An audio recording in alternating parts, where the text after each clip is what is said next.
I appreciate that. You know how many times the senator said they've come back out and they don't come back out? Not saying you. I'm never saying you've never done that. I've never said I would come that's back. right. No, I appreciate you coming back. Yeah. Your resolution on Epstein. So you're just calling for the courts to release this information? Is that right? You do, but what about the Justice Department? Well, here's the issue that we have is everything that the Justice Department has, and I don't care if it's with the FBI or if it's in Bondi's office, all has been heard by the courts. There isn't anything they had that the grand jury hasn't looked at. So you're going to have a judge release all that information, or they can't release what they have. All their findings was heard in either New York or Florida at different times. And let's be honest, regardless if it's mine or if it's his resolution, it's just a resolution. It's not binding. Yeah, it's not binding because this clear separation of powers here between legislative and judicial. The court still has to move forward. So President Trump, even though he's president of the United States, his executive branch, they cannot force the judges to release this. You saw the judge in Florida came out and said no. Well, before we can get our hands on it, the judges have to agree to it. And I think by Pam Bondi calling on them and the president calling on them, and then us here in Congress calling on them to release the information, hopefully the judges will see it different. But until they do, that judge sitting over that case that oversaw the grand jury, as you guys know, the grand juries are pretty tight-lipped. Most of the time they don't release that information.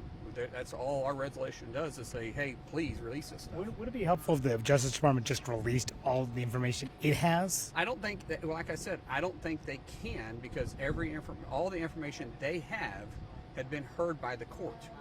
They wouldn't have any information. There's surely some investigative material that they haven't put out yet. Why would they? I mean, seriously, why would they put it out? No, why would they have it if they hadn't released it all the way to the court? There was the files that Trump's name is apparently in. I mean, wouldn't you want to see that? Would Congress want to see that? Well, we've already debated that. I mean, the Wall Street Journal report that came out on that was absolutely ridiculous by an unnamed source. And the file that they're saying his name could possibly be on it, the president has made that very clear, not just this year. Years ago, that was because he kicked him off his course and told him he can't be part of his club anymore. So would you want to see that? Would you want to see that? If we could. The problem that I'm having is that if this information was heard by the grand jury, which I believe almost all this was heard by the grand jury because they were the ones that were putting out subpoenas, any information that the court has seen through the grand jury, they cannot release it, regardless if they have it or not, unless the judge releases it. And that's why this stuff isn't being released. You saw that even the one judge that they've already asked has said no. I believe it's going to repeat itself. What else? Do you think that there is concern, though, for possible exposure for President Trump in these files? No, absolutely not, because you know as good as I do, over the last 8 years, the Democrats would already release anything and everything they had. The president has been very transparent on this, and I'm not concerned about that at all. I mean, my goodness, they were making stuff up about him. They made stuff up again about Russia.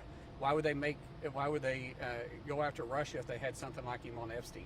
Have you spoken to the president about your resolution at all or offered any guidance as he navigates this? No, I haven't talked to the president at all about this. When the Big Beautiful Bill came to the Senate, you guys took out most of the money that had been put in by the House for the Strategic Petroleum Reserve and refilling it. Is that something you guys could revisit? Obviously, it's at near record low levels right now. We want to refill it. The timing is right. We feel like crude prices are going to drop some more, especially as things begin to stabilize hopefully in Russia and Ukraine, and then also in the Middle East.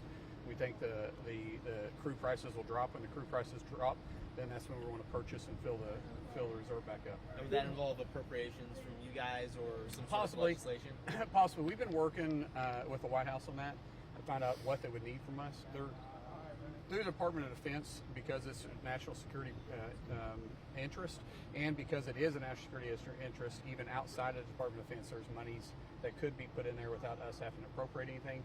But if we want to fill it all the way full, depending on the price of the crude, there may be additional monies that have to be appropriated. Senator, politically on the Epstein matter, are you concerned about the way the drip has come out, or just the fact that Trump seems to have lost control of the narrative here? I don't think Trump hasn't lost control. Trump is in control of the White House and what's been going on through the country. I mean, just look at our economy. I'm talking about the narrative about the story. There is no narrative.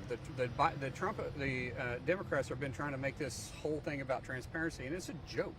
I mean, Some talk about Republicans too, transparency. Yeah, but let's talk about the Democrats. Let's talk about the transparency of the Democrats. How transparent were they the last 4 years? They lied to us about olive pen. They lied to us about Russia. They lied to us about Hunter Biden's cover-up. They lied to us about Hunter Biden's laptop.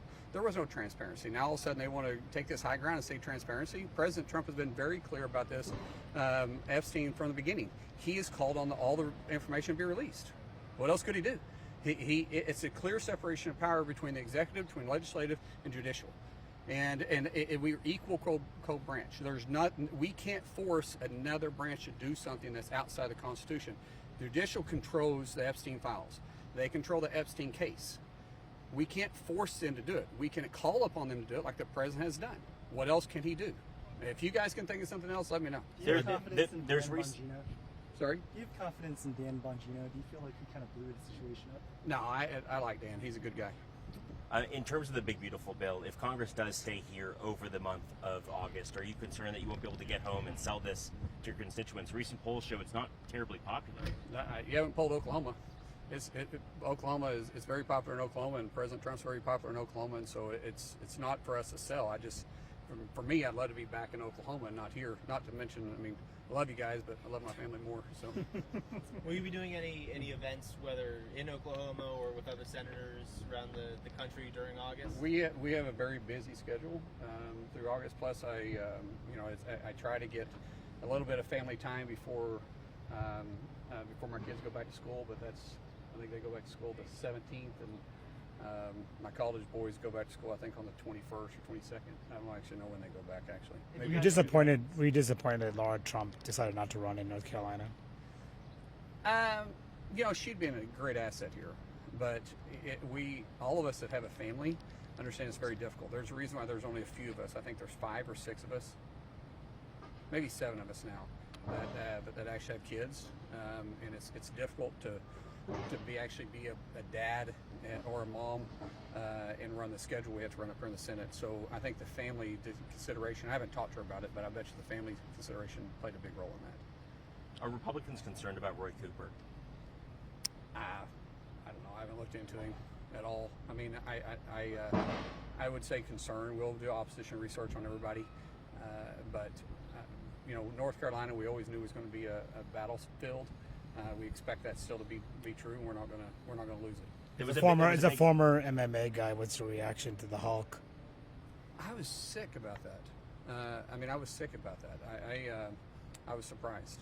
I found out about it actually about 2 hours ago, maybe an hour ago. I would say like 30, 45 minutes. Because I've been kind of had my head down, taking care of some other stuff. So it hurt me.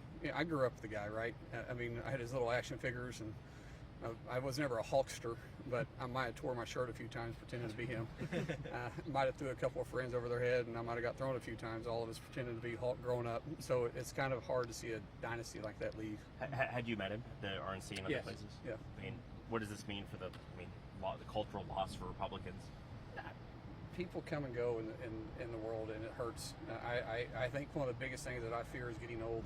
I tell my wife all the time, I don't want to die of old age. I want to die of an accident.